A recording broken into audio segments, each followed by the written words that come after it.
السلام علیکم ورحمۃ اللہ وبرکاتہ۔ الحمدللہ رب العالمین والصلاة والسلام علی سید المرسلین، اما بعد۔ معزز و مکرم سامعین،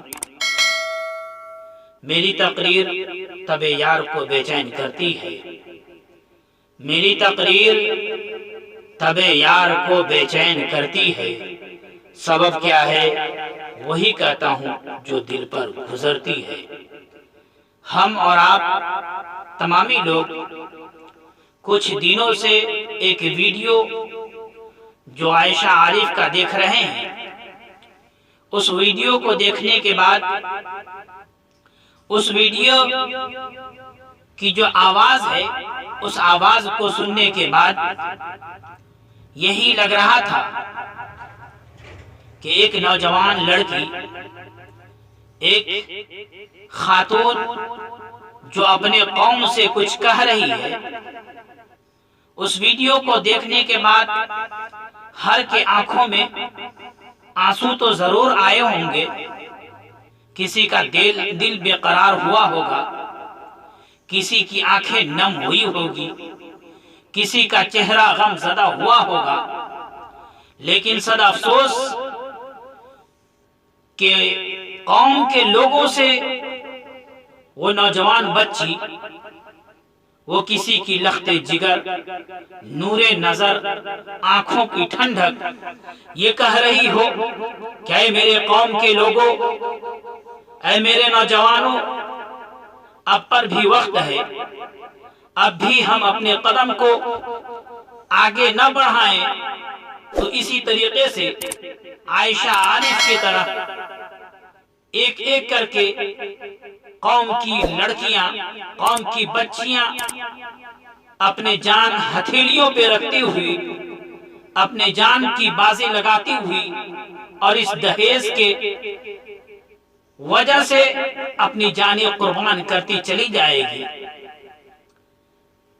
اس ویڈیو سے یہی معلوم ہوتا ہے